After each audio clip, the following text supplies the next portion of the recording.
Hey everyone. I never thought I'd be the type to share my story like this, but here we are. It's been years since the events I'm about to recount, but the fallout has stuck with me, shaping how I see myself and the people closest to me. For years, I was the black sheep of my family, accused of things I didn't do, punished without proof, and left to fend for myself in a home that felt more like a battleground than a safe space. If you've ever been unfairly blamed for something, you'll know exactly how gut-wrenching and infuriating it can be. I'm 23 now. But this all began when I was 15, smack in the middle of high school. I was the middle child. Classic, right? My older sister Sarah was the golden example of success. Straight A student, student council president, and the apple of my parents' eye. Then there was my younger brother Liam, the baby of the family and my parents' obvious favorite. Liam could do no wrong no matter how badly he screwed up. Me? I was just there. Not bad enough to cause real concern. Not good enough to stand out. I was the kid who was just expected to stay out of trouble and make life easier for everyone else. The story really begins with my dad's prized collection. He wasn't into typical collectibles like stamps or coins.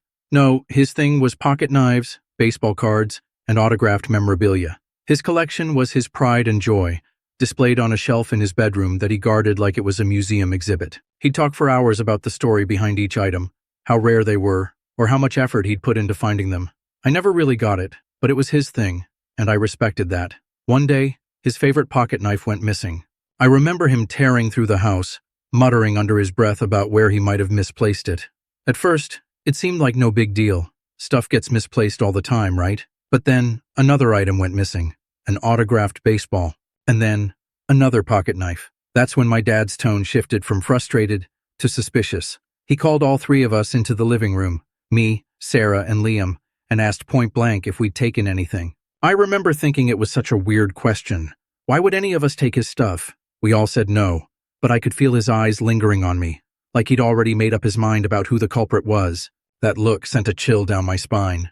I just want the truth, he said, his voice tight. If you took it, just say so. No punishments, just return it. I didn't know it at the time, but that was the moment my life at home would change forever. A week later, my dad stormed into my room, holding one of his missing knives like it was a smoking gun. Care to explain this? He barked. I was stunned. I had no idea how it got there, and I told him so, but he wasn't having it. Don't lie to me, he snapped. This was in your drawer. Do you think I'm stupid? My mom wasn't far behind, shaking her head like I was some massive disappointment. Why, sweetie? Why would you do this? She asked, her voice dripping with disappointment. I stammered. I didn't take it. I don't even know how it got there. But nothing I said mattered. To them, the knife in my drawer was proof enough. I didn't know if Liam had planted it, or if it somehow ended up there by accident, but from that day on, I was branded the thief. Every time something went missing, my parents would look at me. Every family gathering became an opportunity for relatives to throw thinly veiled digs my way. Even Sarah, who usually stayed neutral, started avoiding me like I had a contagious disease. Liam, meanwhile, sat in the background, quiet and innocent, watching as I took the fall for everything. I spent countless nights lying awake, trying to figure out what I'd done to deserve this. The harder I tried to prove my innocence, the guiltier I looked. It was like trying to claw my way out of quicksand. The more I struggled, the deeper I sank. And let me tell you, nothing messes with your head, quite like being accused of something you didn't do. From the moment my dad found the knife in my drawer, things spiraled fast. My parents went from suspicion to outright condemnation. Every time something went missing, whether it was a baseball card, a few dollars from my dad's wallet, or my mom's jewelry box key, their eyes turned to me. It didn't matter if I had an alibi or if I hadn't even been home. In their minds, the mystery had already been solved. I was the culprit. One night, my dad called a family meeting. He stood at the head of the dining table, arms crossed, and cleared his throat like he was about to make some grand announcement. My mom sat next to him, fiddling with her wedding ring nervously. Sarah looked like she wanted to be anywhere but there, while Liam was busy doodling on the back of his homework, completely unfazed. We need to address the thefts in this house, my dad started, his voice sharp. I can't keep losing things, and I refuse to let this behavior go unchecked. I looked around, expecting someone to say something. Maybe Sarah would speak up, or Liam would at least pretend to care, but no one said a word. The silence was suffocating, and I could feel all their eyes on me. Dad, I didn't take anything, I said, trying to keep my voice steady. I don't know how that knife ended up in my room, but I didn't put it there. He slammed his hand on the table, making everyone jump. Enough. Do you think we're stupid, Dean?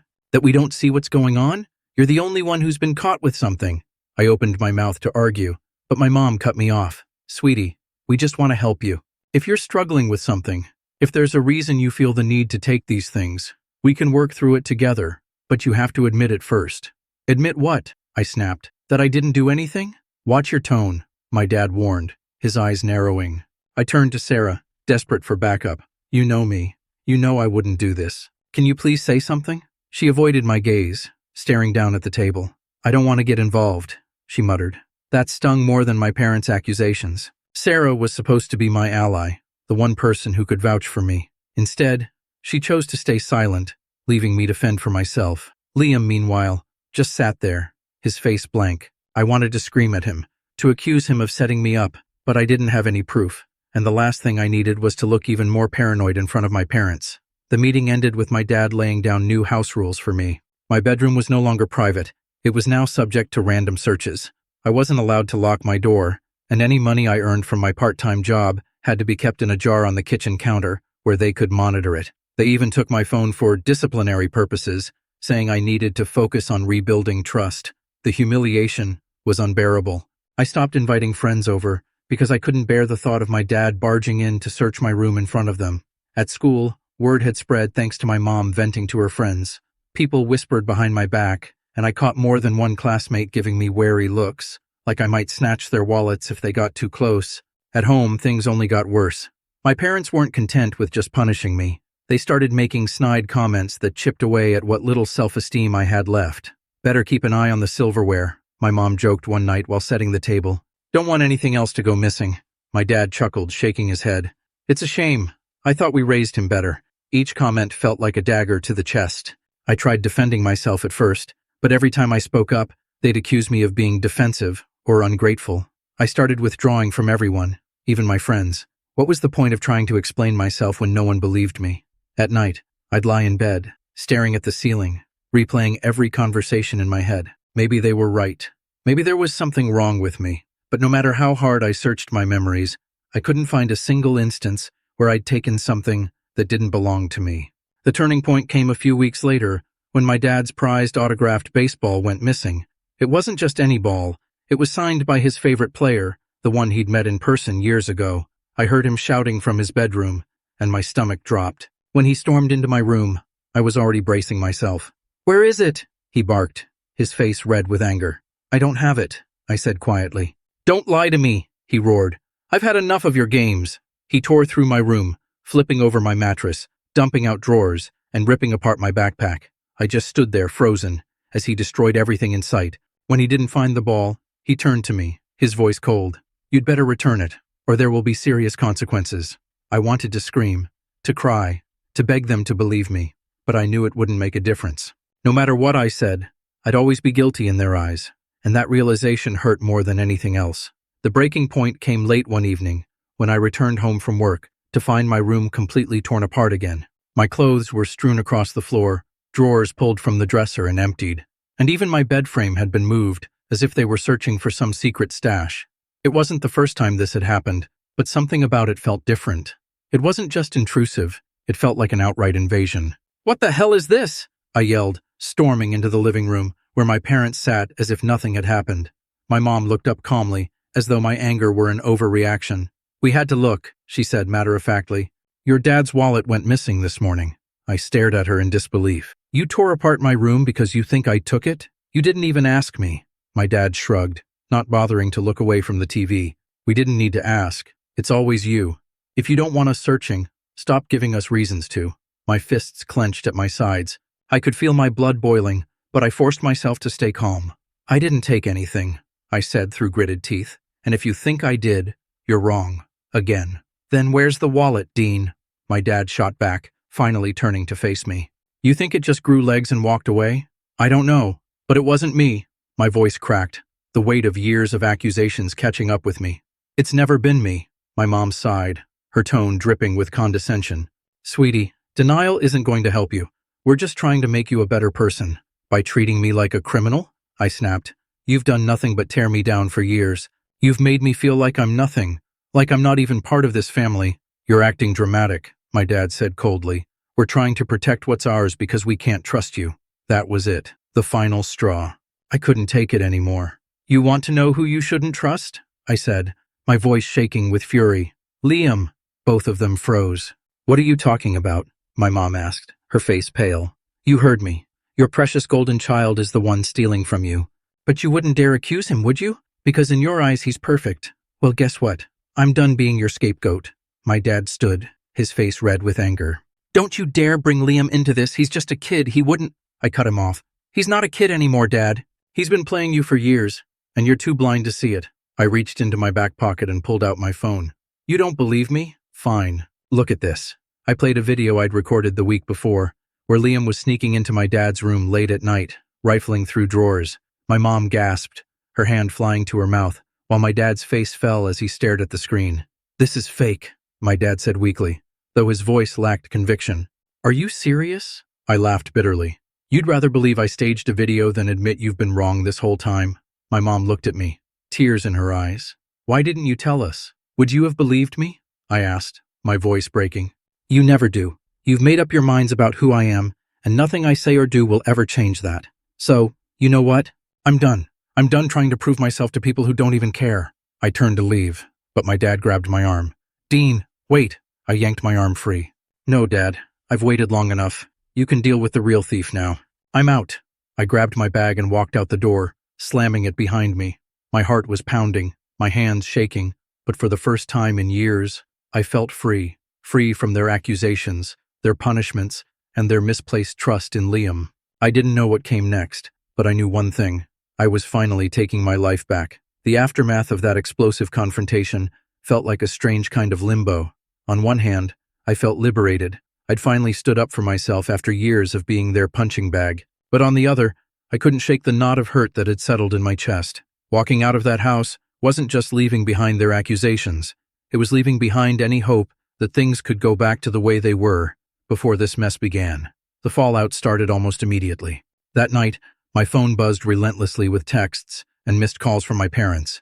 Each message followed a predictable pattern: disbelief, anger, guilt-tripping, and then outright pleading.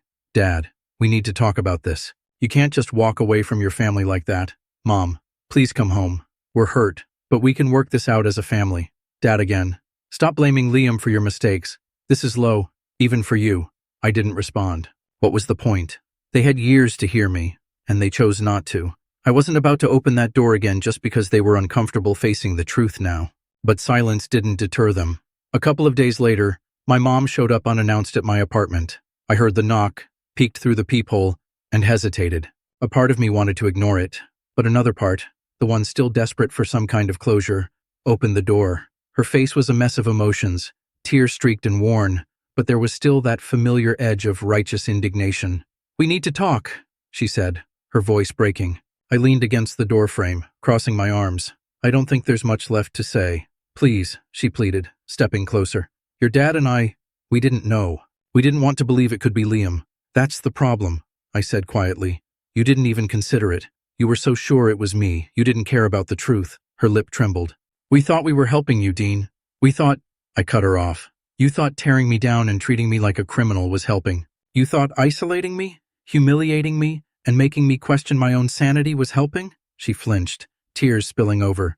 We made mistakes. I know that now. But we're trying to make it right. I shook my head, bitterness creeping into my tone. You don't get it, Mom. An apology doesn't erase what you put me through. It doesn't undo the years I spent hating myself because of you. Her voice cracked. What do you want me to do? Tell me, Dean. I'll do anything. I want you to own it, I said firmly. All of it.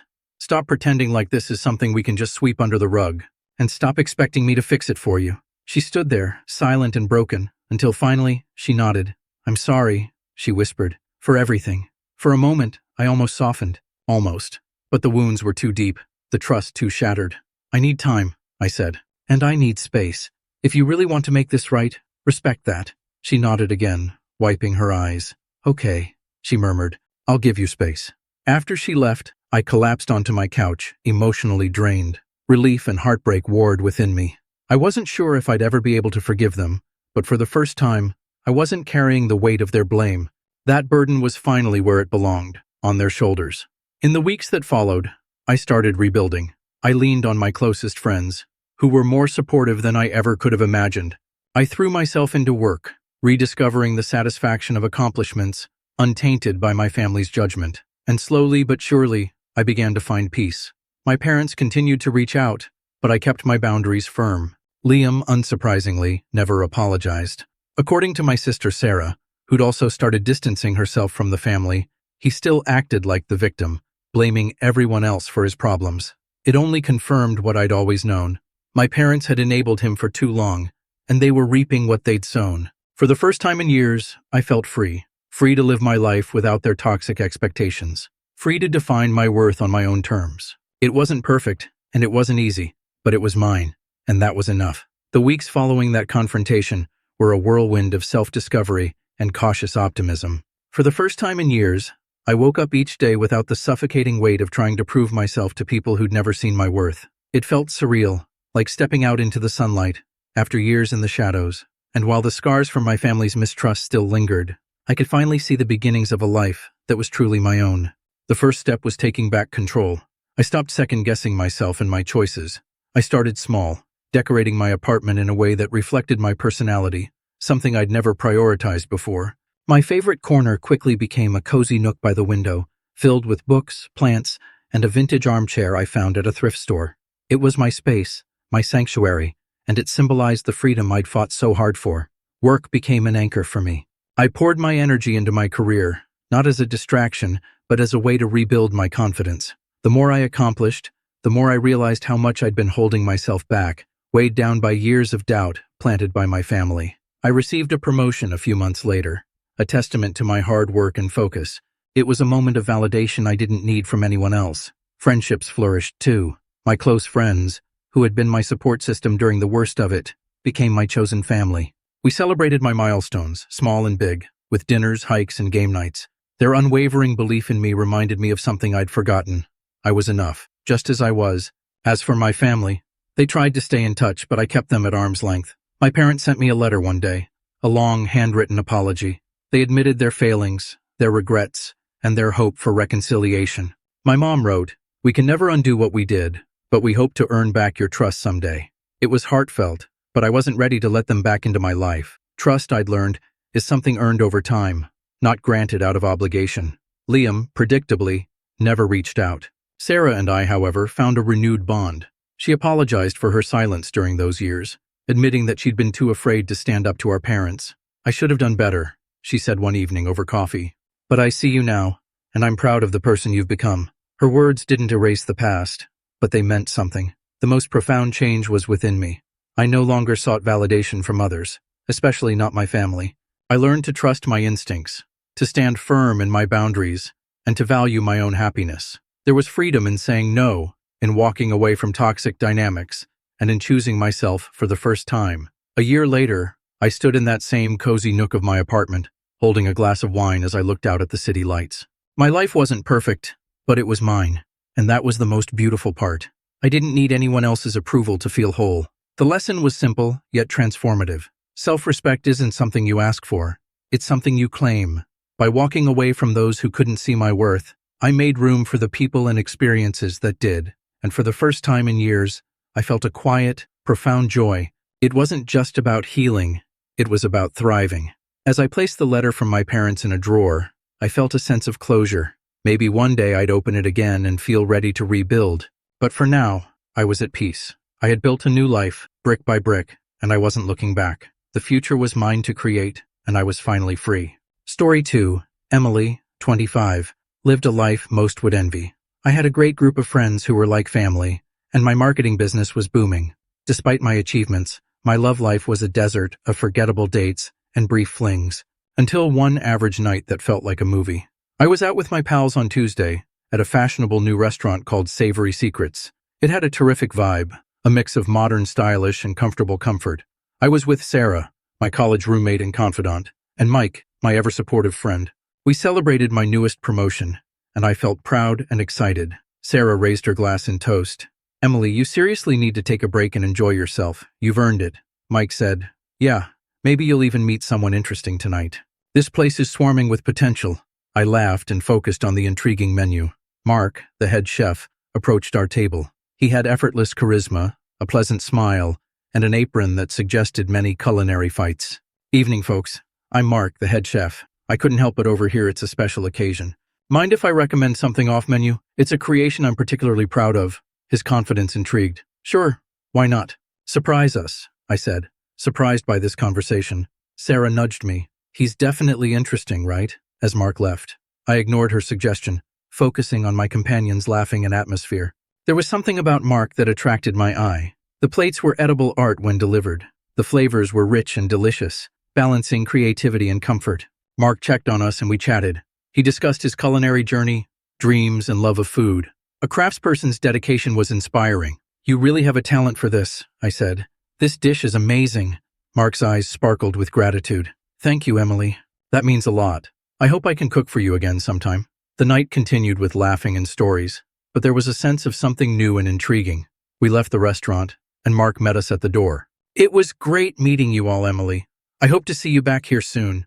Maybe next time you can try another one of my special creations. His words stuck with me as we left. Sarah and Mike teased me about the evident spark, but I just saw it as a good encounter. However, Mark and his culinary sorcery kept coming to mind throughout the next 3 days. I felt a connection for the first time in a while. It was curiosity about this unexpectedly appearing individual in my life. I started visiting Savory Secrets regularly.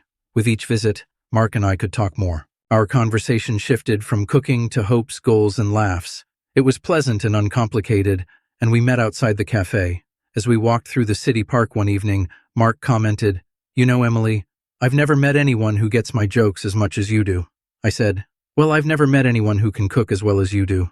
Guess we're even." The dates were modest but meaningful. Long walks, trying new cafes, or just talking for hours. We seemed to know one another for years, not weeks. We told childhood stories at his house one night. Mark stared at me with new intensity. "Emily," he said, "I don't know how to say this without sounding like I'm rushing things, but I feel something strong for you, something I haven't felt in a long time."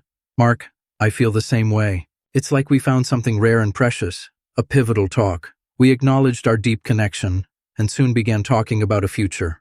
My friends Sarah and others were cautious, as everything went quickly. "Emily, aren't you two moving too fast? I mean, it's great, but it's only been a couple of months." Sarah worried over coffee. "I know it seems quick, Sarah," I said, attempting to express my assurance. "But with Mark, it just feels right. I can't explain it." Mark loved our connection as much as his work. He surprised me with notes, dates, and always listened and understood. It was my first experience with such care. Mark discussed marriage during supper at my house. "Emily, I've been thinking, what we have is unique. I don't want to wait to start our life together. How would you feel about getting married?"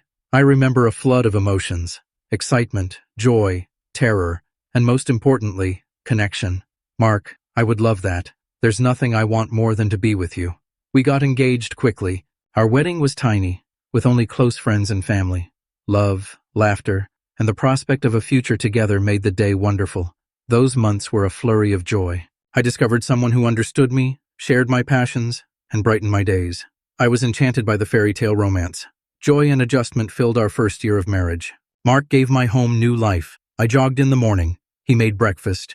We kissed before going to work, and we spent calm evenings together. Despite our household bliss, stress was mounting.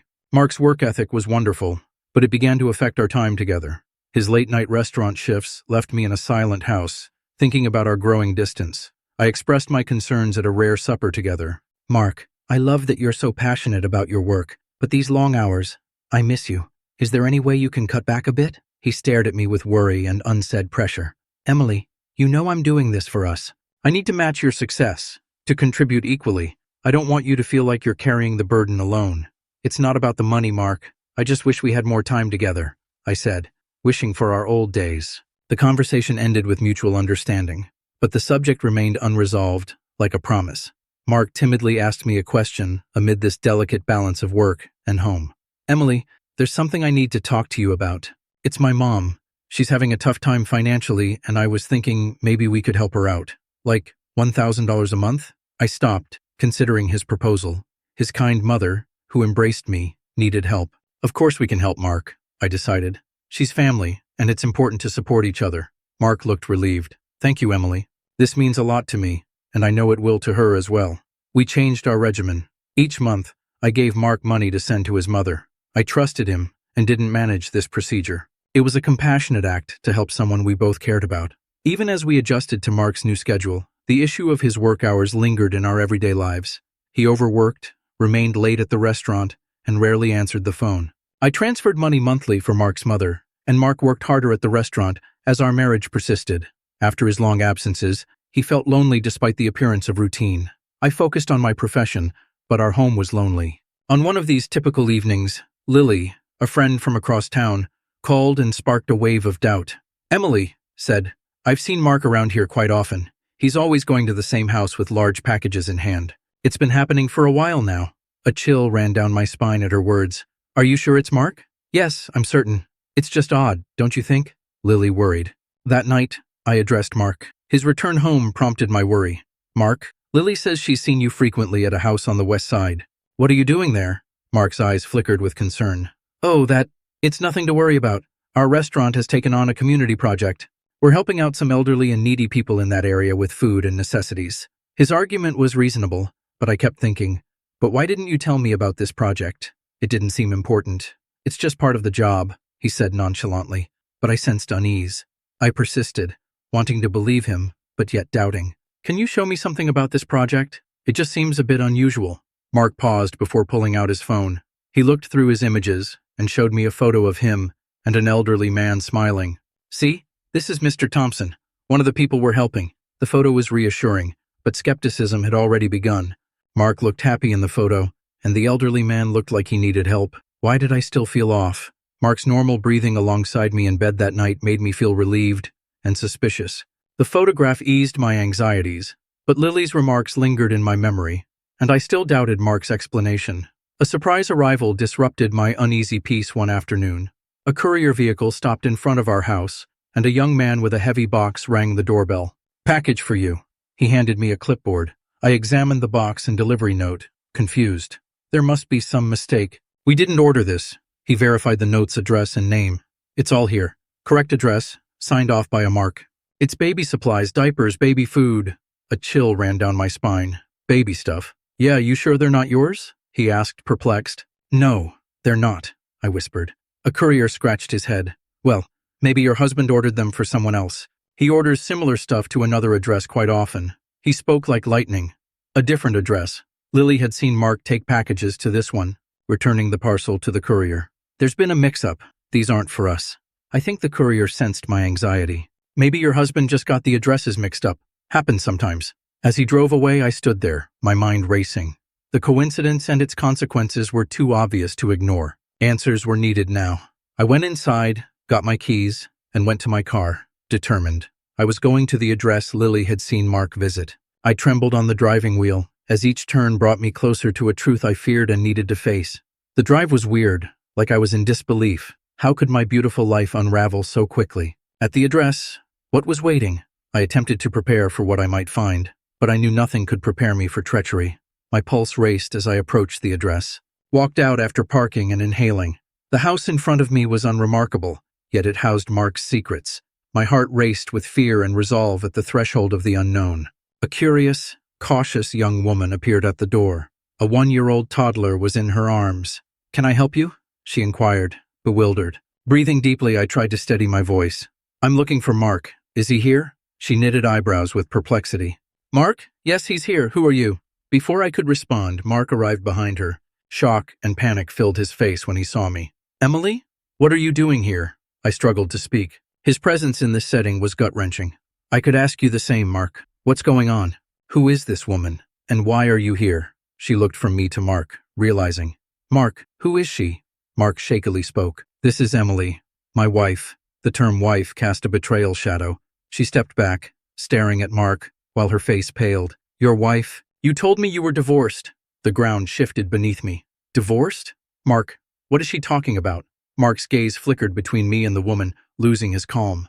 "Emily, I can explain. It's not what it looks like." I shook my head, shocked and angry. "Explain? How can you explain this?" The woman's child fussed at the strain. She glanced at Mark with fury and hurt. "You need to leave, Mark. Now." Mark stopped, focusing on the child, before turning to me and explaining. "Emily, this is a misunderstanding.